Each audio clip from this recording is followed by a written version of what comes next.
Hello and welcome to another episode of Beer Man's Noble Beer Reviews. Excuse me. Today I have another beer from Heist Brewing Company out of Charlotte, North Carolina. This beer is a variant on one that I already did a review for. It's called Brunch Junkie, which is the regular one. It's their oatmeal stout with coffee. This one's called Maple Bacon Junkie. So here it doesn't say oatmeal stout with coffee, it just says oatmeal stout, but I think it still has coffee on it, and then in addition it has the other things. I mean, that would only make sense too, considering there's still a coffee cup on the logo. But so again, this oatmeal stout is 7.5 ABV, and that's all I got on it. I don't know. I know there was actual maple syrup put in this. I don't know about the bacon flavor. I have no idea, so who knows. But a lot of times things are called maple bacon, but they're really just maple, which is fine because I don't really need the beer to taste like grease anyways. But I mean, it would be fine if it was just a little like smoky, but who knows.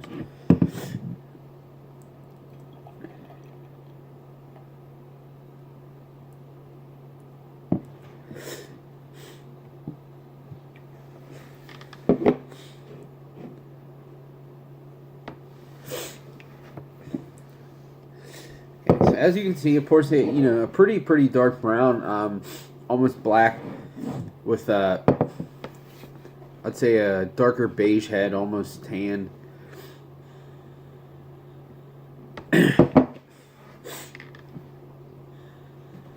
So the aroma is pretty strong maple, I will say. It's not like completely artificial like Aunt Jemima, but I wouldn't say it's like really deep like real maple syrup either. It's kind of somewhere in between. There is some coffee in there as well.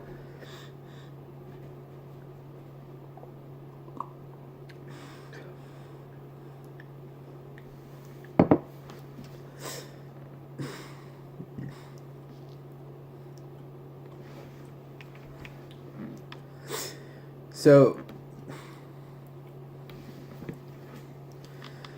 I don't know. I'm wondering now. Maybe there isn't coffee in this. Maybe it's just or this coffee is scaled down, to make room for the flavorings. I don't know. Or there's just a crap ton of maple flavoring in this, because it is pretty much all maple. A little bit of roastiness, but to me, I'm thinking it's more from the beer than the actual coffee. But I'd like to go back and read, because they did do a variety pack, so I got one of each can, but I got a couple 4-packs of it, so I got a couple of each can. But one of the cans in it is the regular base version, so I'll have to go back and drink that again, because I remember that one being like straight cold brew coffee. Like the beer itself, there wasn't much to it, but it had a ton of coffee flavor. So I'm kind of surprised with that much coffee flavor in the base that the maple in this is that dominant.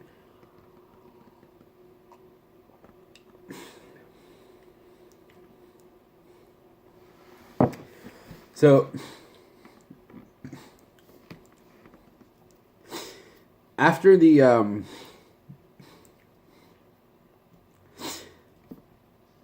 the maple fades, there's a little bit of like milk chocolate, but it's kind of minor, and then it basically just fades into nothingness, which is really similar to the coffee one.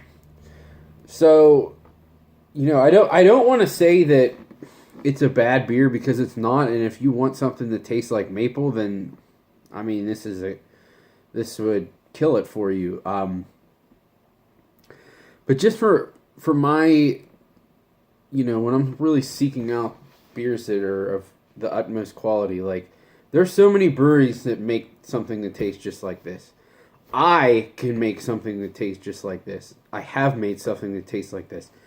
It's not that hard to take a really just plain canvas stout that really doesn't have much going for it. There's not much body. There's not much depth to it. And just throw a crap ton of flavors in it to make it taste like that flavor. But, you know, if you really know...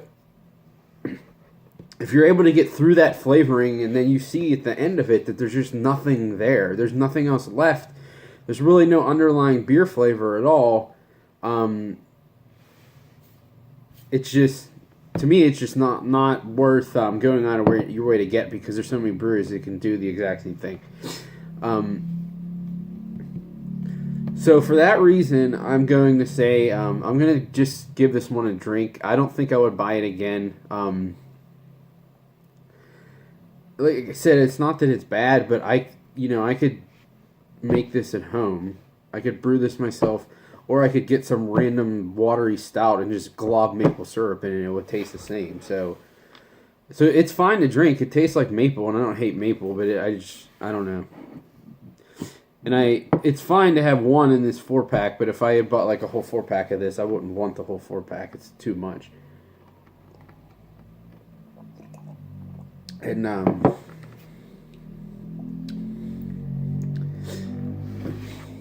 generally I try to quote the price on these, so if I know or remember what they were. So I think this was $17.99. So price really isn't a factor, because it's not like that cheap, but it's also not expensive. I mean, that's right in line with what I would expect for it. So I'm really not factoring that in at all, one way or the other. And the more the last sip I took, I think I'm liking it a little bit more. But I don't know anymore. There's so many brewers that can just do something like this. I want someone to take a really good base beer and then add stuff to it to make it better. Not say, I want a beer that tastes like this. What kind of base can I make that is really, really just mellow and plain, so this is all you taste? Like that. To me, that just doesn't do it for me, and that's kind of what I get out of this. So I'm guessing all the other ones are going to be pretty similar, which is fine. I'll still drink them, but it's just, I did see people's reviews of this. They said they just wish this treatment was in a bigger beer, which I agree with, but 7.5 is not that small. You can make a pretty nice, creamy, hefty stout at 7.5, and you can make something that has more body and depth than this at like 5%, really, if you know what the hell you're doing. So that's just my spiel on all these different flavored stouts. But it's good enough for it's not going to deter me from trying other stouts from them. It's clean. There's nothing wrong with it that tastes bad. It's just I don't know. It's nothing special at all. So I think that's all I got in this one. Please like, comment, subscribe. Let me know what you think, and I look forward to doing the next one. Thanks.